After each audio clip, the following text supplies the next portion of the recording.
ერთი დღე ჯარში. ნატოს დღეების ფარგლებში ვაზიანში სამხედრო ბაზაზე მედიის წარმომადგენლებისთვის მედია ტური გაიმართა. ამის შესახებ ჩვენი ჟურნალისტი თათია სამსონიძე მოგვიყვებათ, რომელიც თავად გავხდათ ამ ტურის მონაწილე. პროექტში მონაწილე ჟურნალისტები საქართველოს შეიარაღებული ძალების ყოფა ცხოვრებას 2 დღის განმავლობაში ვეცნობოდით.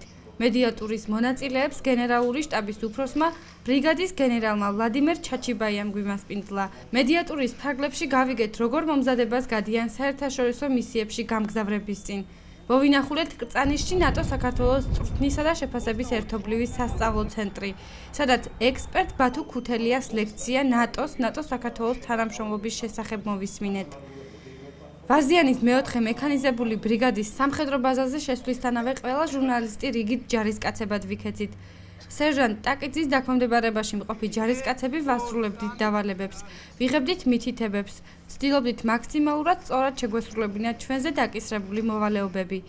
კავკასიის რეგიონის უსაფრთხოების საკითხებზე ლექცია ექსპერტმა თორნიკე შარაშენიძემ წაიკითხა.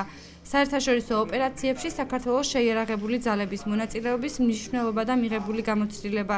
ვიცე-პოლკოვნიკი გიორგი მეშველიანი საერთაშორისო მისიების მნიშვნელობასა და იმ სირთულეებზე გვესაუბრა, რაც ამ მისიებს თან ახლავს. მონაწილეებს საშუალება ჰქონდა ვაზიანის სამხედრო ბაზის ტექნიკა დაგვეთვალიერებინა. ჩავერთეთ სიმულაციურ სროლებსა და მოვინახულეთ ვაზიანის სასროლეთი.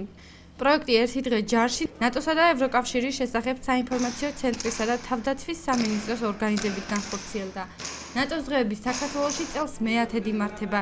ის 2 აპრილიდან 11 აპრილის ჩათვლით გაგრძელდება. ჩვენ ვისაუბრეთ ნატო-საქართველოს ურთიერთობებზე, ვისაუბრეთ თუ რა მექანიზმები და ფორმატები გამოიყენება ჩვენ თანამშრომლობის პარალელებში. ვისაუბრეთ და მემოვიხილეთ საქართველოს და რეგიონის უსაფრთხოება და მინდა აღვნიშნო, რომ აღნიშნულ ღონისძიებას აქვს ასევითად დიდი მნიშვნელობა, რადგან ცნობიერების ამაღლება მნიშვნელოვანი არის განსაკუთრებით, როდესაც საკითხი ეხება ჟურნალისტების ცნობიერებას, მნიშვნელოვანია, რომ მათ სწორი მესიჯი მიიტანონ საზოგადოებამდე, რომ გარკვეული კითხვის ნიშნებიც კი აღარ არსებობს. მედიის წარმომადგენლებს ჩვენ ვანიჭებთ განსაკუთრებულ მნიშვნელობას, რადგანაც ისინი წარმოადგენენ ძალიან მნიშვნელოვან ინფორმაციის გამავრცელებლებს და გვინდა რომ მაქსიმალურად მეტი ინფორმაცია გქონდეთ ნატო-საქართველოს ურთიერთობაზე, ასევე რეგიონული უსაფრთხოების საკითხებზე და იმედი გვაქვს, რომ ეს ღონისძიება, რომელიც დღეს ჩატარდა ერთი დღე ჯარში, სატელევიზიო და ონლაინ მედიის წარმომადგენლებისთვის მათ მომავალში დაეხმარებათ ამ თემატიკის გაშუქებაში.